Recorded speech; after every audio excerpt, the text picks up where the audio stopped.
சாதங்க. Flavours எல்லாம் அருமையாக இருக்குது.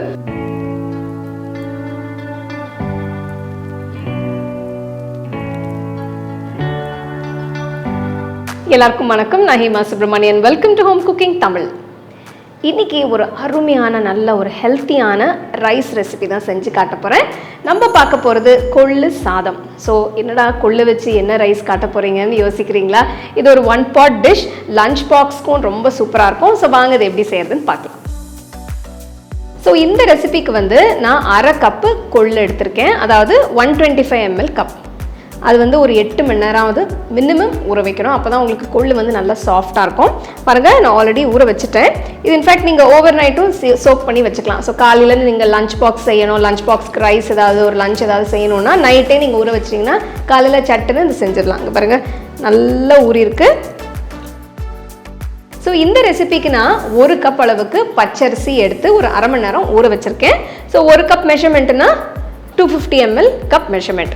ஸோ 1 கப் ரைஸ்க்கு நான் 1/2 கப் கொள்ளு எடுத்திருக்கேன். ஸோ இதுதான் ரேஷியோ. இப்போ நம்ம கொள்ளு சாதம் செய்ய ஆரம்பிச்சிடலாமா? கொள்ளு சாதம் இன்றைக்கி நான் ப்ரெஷர் குக்கரில் தான் செய்ய போகிறேன். ஸோ ப்ரெஷர் குக்கரில் இப்போ ஃபஸ்ட்டு நான் 1 டேபிள் ஸ்பூன் எண்ணெய் போட போகிறேன். இதோட 1 டேபிள் ஸ்பூன் நெய்யும் சேர்க்குறேன். ஸோ நெய் போட்டால் ஃப்ளேவர்ஸ் எல்லாமே ரொம்ப நல்லாயிருக்கும். எண்ணெய் சூடான பிறகு ஃபஸ்ட்டு நான் இதில் 1 டீஸ்பூன் கடலைப்பருப்பு, 1 டீஸ்பூன் கடுகு, 1 டீஸ்பூன் ஜீரகம், 1 டீஸ்பூன் சோம்பு இதெல்லாமே சேர்க்குறேன். ஸோ ஃபஸ்ட்டு நம்ம இதை லைட்டாக ரோஸ்ட் பண்ணிக்கலாம். கடுகு பொரிய ஆரம்பிச்சிருச்சு. இப்போ அடுத்து நான் 2 மீடியம் சைஸ் வெங்காயம் நல்லா பொடியாக நறுக்கி சேர்க்குறேன். இதோட ஒரு 10 பல்லு பூண்டு நல்லா தட்டி சேர்க்க போகிறேன். காரத்துக்கு ஒரு 3 பச்சை மிளகா அதுவும் சேர்த்துக்கிறேன். ஃபர்ஸ்ட் நம்ம இதை வதக்கணும். வெங்காயம் ரொம்ப ப்ரௌனாக ஆகணும்னு அவசியம் இல்லை, ஓரளவுக்கு வதங்கினா போகிறோம்.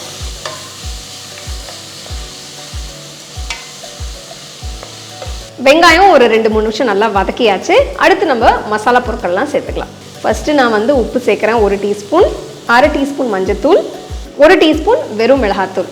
ஸோ இந்த மிளகாத்தூள் காரம் நல்ல காரமாக இருக்கும். அதனால் நீங்கள் உங்களுக்கு காரம் கம்மியாக வேணும்னா கொஞ்சம் கம்மி பண்ணிக்கோங்க. 1 டீஸ்பூன் ஜீரகத்தூள், 2 டீஸ்பூன் தனியாத்தூள். ஸோ இதெல்லாம் போட்ட பிறகு ஒரு வாட்டி நல்லா மிக்ஸ் பண்ணிடலாம்.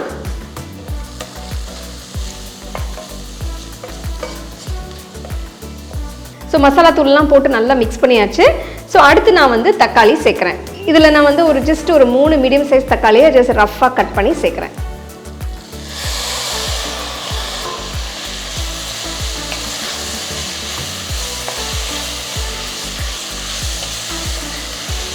இப்போ நம்ம ஊற வச்ச கொள்ளை இதில் சேர்த்துடலாம்.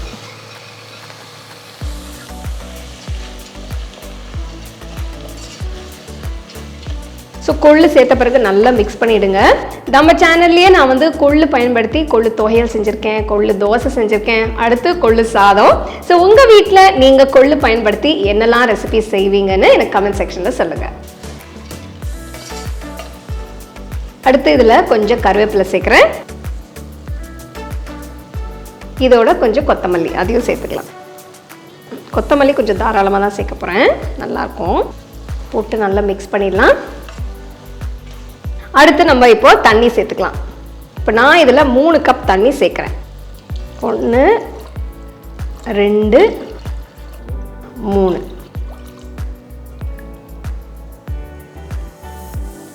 தண்ணி சேர்த்த பிறகு ஒரு 5 நிமிஷம் நல்லா கொதிக்கணும். பார்த்தீங்கன்னா அது தண்ணி கொதிக்க ஆரம்பிச்சிருச்சு.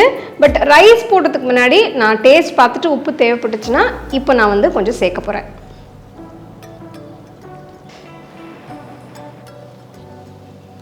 உப்பு கொஞ்சம் கம்மியாக இருக்குது, ஸோ கொஞ்சம் சேர்க்க போகிறேன். நான் ஜஸ்ட் ஒரு 1/2 டீஸ்பூன் சேர்க்குறேன். சேர்த்துட்டு நல்லா மிக்ஸ் பண்ணிடலாம். ஸோ இப்போ நம்ம அரிசியை சேர்த்துடலாம். நான் இந்த ரெசிபிக்கு பச்சரிசி எடுத்திருக்கேன். பட் நீங்கள் வீட்டில் புழுங்கல் அரிசி சாப்பிட்றீங்கன்னா அதை கூட நீங்கள் யூஸ் பண்ணிக்கலாம். ஸோ ரைஸ் போட்டு மிக்ஸ் பண்ணியாச்சு. ஸோ கொள்ளு சேர்த்த பிறகு தண்ணி ஊற்றி ஒரு 5 நிமிஷம் ஏன் நம்ம கொதிக்க வைக்கிறோன்னா அப்போ அந்த கொள்ளோட ஃப்ளேவர்ஸ் எல்லாம் கொஞ்சம் நல்லா இறங்கும். ஸோ அதுக்கப்புறம் நீங்கள் ரைஸ் போட்டிங்கன்னா ஃப்ளேவர்ஸ் இன்னும் நல்லாயிருக்கும். இப்போ குக்கரை மூடிடலாம்.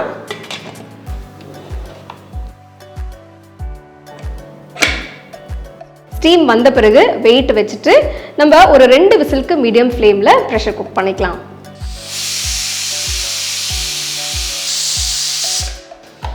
ரெண்டு விசில் வந்துருச்சு. நான் ஸ்டவ் ஆஃப் பண்ணிட்டேன். ப்ரெஷர் கொஞ்சம் ரிலீஸ் ஆகட்டும், அதுக்கப்புறம் நம்ம திறந்து பார்த்துக்கலாம். ஸோ 10 நிமிஷம் கழித்து நம்ம இப்போ குக்கரை ஓப்பன் பண்ணி பார்த்துருவோம். ஆஹா, எவ்வளோ சூப்பராக இருக்குது பாருங்கள். பாருங்கள், சாதம் வந்து பர்ஃபெக்டாக வெந்திருக்கு, நல்ல பொலப்பொலன்னு இருக்குது, குலையவே இல்லை பாருங்கள். ஸோ இந்த மெஷர்மெண்ட்டும் நீங்கள் பண்ணிங்கன்னா உங்களுக்கும் பர்ஃபெக்டாக வரும். ஸோ சொன்ன மாதிரி ஸ்டெப்ஸ் எல்லாமே கரெக்டாக ஃபாலோ பண்ணிக்கோங்க. அதே மாதிரி உப்பு காரம் உங்கள் டேஸ்ட்டுக்கு தகுந்த மாதிரி நீங்கள் அட்ஜஸ்ட் பண்ணிக்கோங்க.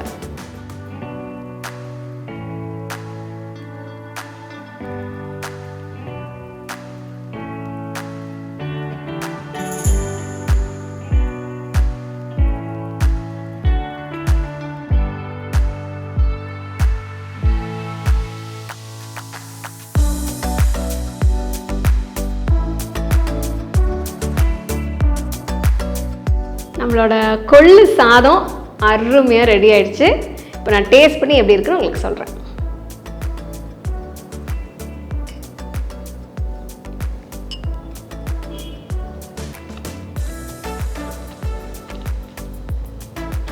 பிரமாதங்க, ஃப்ளேவர்ஸ் எல்லாம் அருமையாக இருக்குது.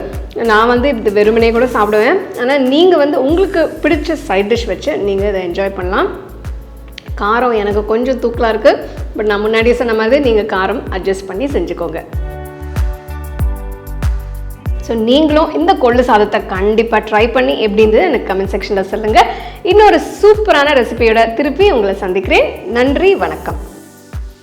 You can now buy the second edition of our home cooking book at shop.homecookingshow.in.